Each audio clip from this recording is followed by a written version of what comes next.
Alhamdulillah, puji syukur kehadirat Allah Subhanahu wa taala. Pagi hari ini kembali kita dihadirkan di majelis zikir, majelis ilmu pengetahuan. Salawat dan salam semoga tetap Allah limpahkan kepada qudwah dan uswah kita Nabi besar Muhammad sallallahu alaihi wa alihi wasallam, pada para keluarga, sahabat dan sekalian pengikutnya hingga akhir zaman. Melanjutkan pembahasan kita pagi hari ini, kajian kitab Salalimul Fudala sampai pembahasan tentang hadis qudsi.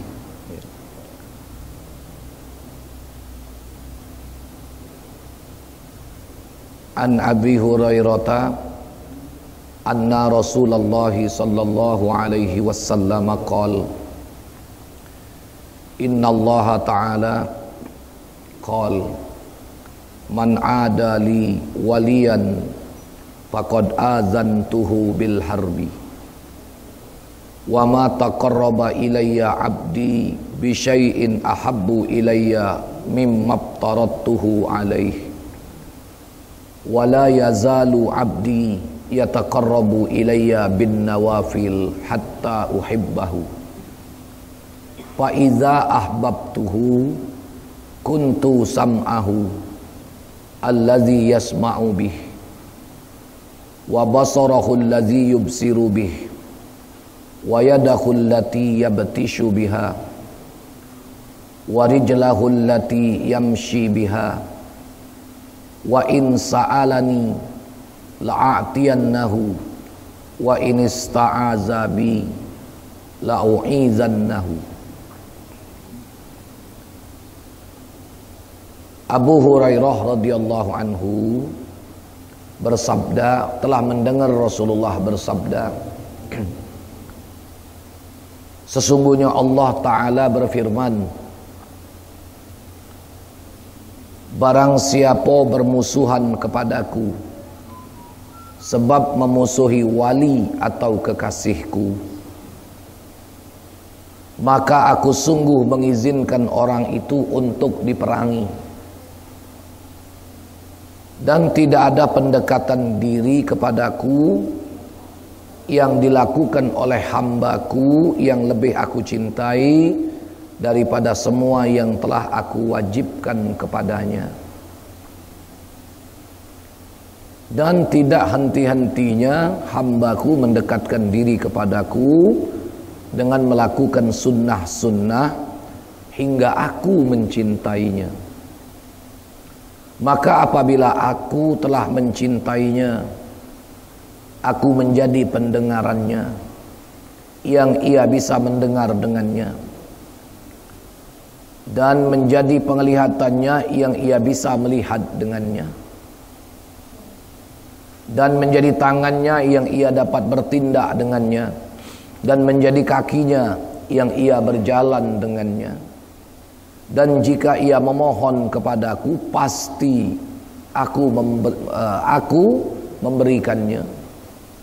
Dan jika ia memohon perlindungan kepadaku, niscaya aku melindunginya.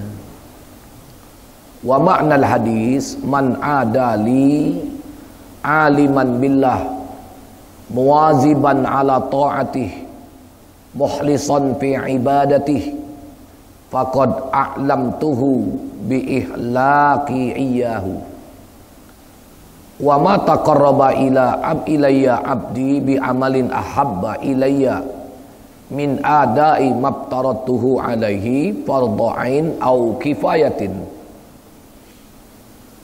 wala yazalu abdi yudawimu ala taqarrubi ilayya bit tatawwuati min salatin wa sadaqatin wa hajjin wa tatawwu'in wa islahin bainan nas wa jabri khatirin lahum wa i'anatu muslimin ila an uhibbahu fa iza ahbabtuhu bi taqarrubihi ilayya bi ada'il faraid wa kasratin nawafil surtu hafizan sam'ahu allazi yasma'u bihi fala yasma'u illa ma yuhallu sima'uhu wa hafizan basarahu fala yanzuru illa ila ma yuhallu ibsaruh wa hafizan yadahu fala ya'khudhu biha illa ma yuhallu lahu ahzuh wa hafizan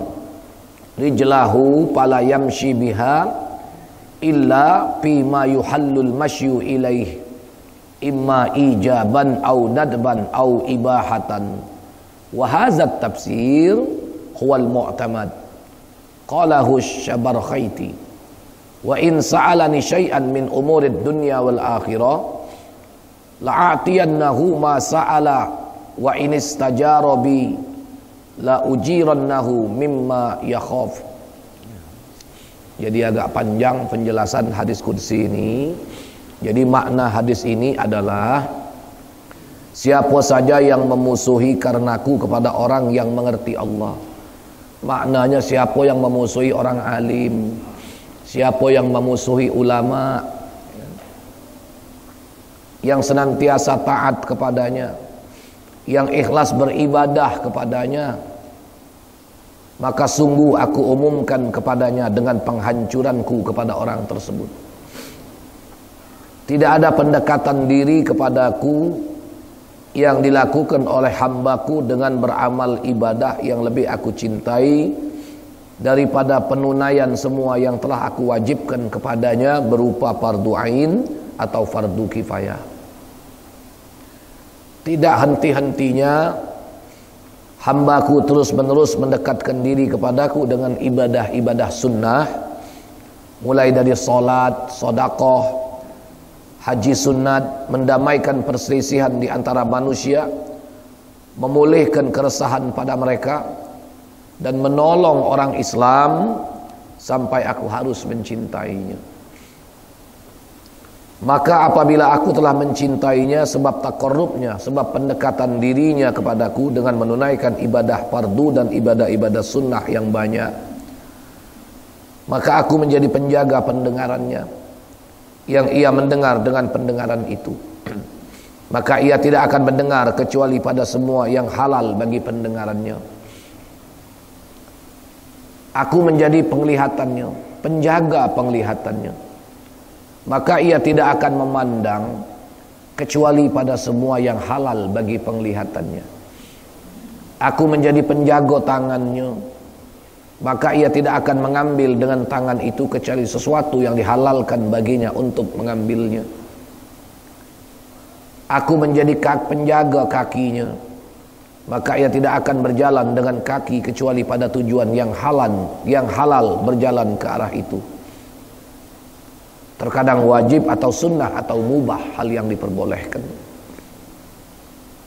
Penafsiran ini adalah penafsiran yang dapat dijadikan pegangan atau mu'tamad. Demikian pendapat Syekh Syabarkhaiti.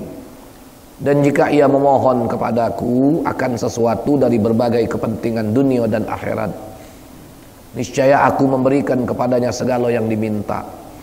Dan jika ia meminta perlindungan kepadaku, niscaya aku melindunginya dari segala yang ditakutinya. Ada beberapa hal yang perlu kita tegaskan. Sebenarnya itu tidak usah perlu kita syarahkan lagi, karena syarah dari penjelasan ini sudah jelas dapat kita pahami. Cuma ada beberapa hal yang penting untuk kita pertegas dalam hadis qudsi itu. Yang pertama, pentingnya menjaga ibadah-ibadah yang wajib.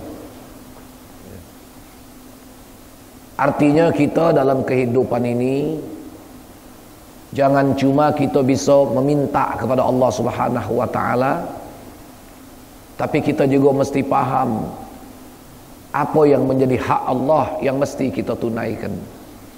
Itulah kewajiban. Kita selalu minta kepada Allah. Bahkan setiap minta kalau pacak, sesegera mungkin permintaan kita itu dikabulkan.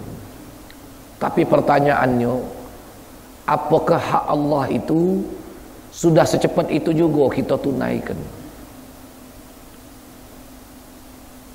Kita dalam kehidupan ini jangan lalai. Kewajiban ini mutlak,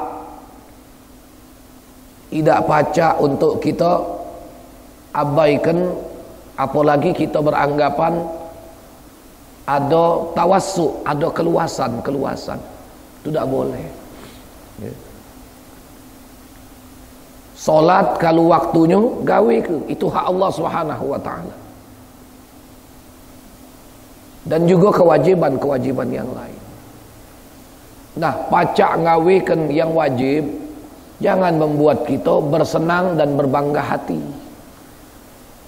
Sebab kita tidak akan mungkin untuk menjadi manusia yang mendapatkan mahabbatullah, yang mendapatkan kecintaan Allah, kalau kita sekedar membatasi diri dengan ibadah-ibadah yang wajib.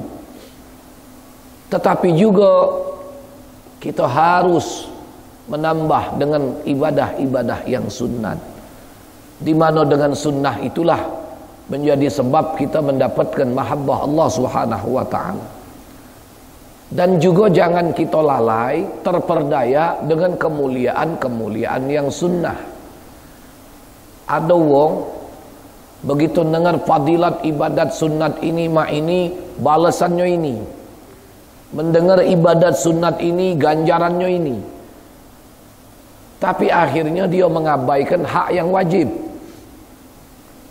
Nah, ini pun langkah yang salah kaprah, ya. Salah kaprah. Sebab Allah tidak minta kita untuk memperbanyak sunat sebelum kita menyempurnakan perkara yang wajib. Dalam muqaddimah kitab I'anatul Talibin atas hasyiah daripada kitab Fathul Mu'in, di situ ada satu kutipan yang dijelaskan oleh Sayyid Bakri Syatu. Apa komentarnya di dalam kutipan itu? Man kanat alaihil faitah yuhramu alaihi tatawwu. Barang siapa yang ada atasnya ibadah-ibadah wajib yang luput, maka haram dia melaksanakan ibadah-ibadah sunnah. Jadi kita jangan terperdaya dengan ibadah sunat, walaupun ibadah sunat itu subhanallah ganjarannya luar biasa. Tapi yang wajib ini dulu, hak yang wajib itu prioritas lebih utama untuk kita jaga. Walaupun kalimat tadi komentar keterangan ulama bukan hadis, tapi ini merupakan suatu penegasan buat kita betapa pentingnya kita menjaga perkara yang wajib. Sampai dinyatakan siapa yang ada atasnya ibadah wajib yang luput, maksudnya kalau solat dia ini masih banyak yang wajib untuk diqadha, ternyata dia tidak membayar qadha solatnya, haram dia ngawikan sunat. Bagaimana mungkin yang sunat akan mengangkat dirinya sementara yang wajib sendiri masih belum dia sempurnakan? Tapi kalau yang wajib itu dia jaga dengan sempurna, dia tambah dengan perkara ibadah-ibadah sunat dan didasari dengan keikhlasan, naiklah derajatnya sampai kepada derajat orang yang mudah-mudahan mendapatkan kecintaan Allah Subhanahu wa taala. Ini yang pertama. Kemudian yang kedua, dari keterangan hadis tadi, Allah Subhanahu wa taala menegaskan bahwasanya kita jangan sembarangan untuk menebarkan kebencian, apalagi menebarkan permusuhan kepada orang-orang alim. Siapa yang memusuhi orang alim itu kekasihku, kata Allah, maka aku halalkan, ku izinkan uang itu untuk diperangi. Apalagi kalau orang alim itu derajatnya waliyun min auliyaillah, derajatnya wali daripada wali-wali Allah. Wali ini wong yang sudah dipilih oleh Allah. Wong alim itu wong yang sudah dipilih oleh Allah. Allah sudah menentukan di Lauhil Mahfuz dia bakal jadi wong alim. Lahir ke dunia tinggal nyalani asbab, belajar dengan tekun sampai ngerti, sampai paham, dia amalkan. Ketika dia tekun sampai ngerti, sampai paham, buah dari ketekunan dan buah dari keikhlasannya, naiklah derajatnya menjadi orang-orang yang dicintai oleh Allah Subhanahu wa ta'ala. Nah, yang model ini nak kita benci.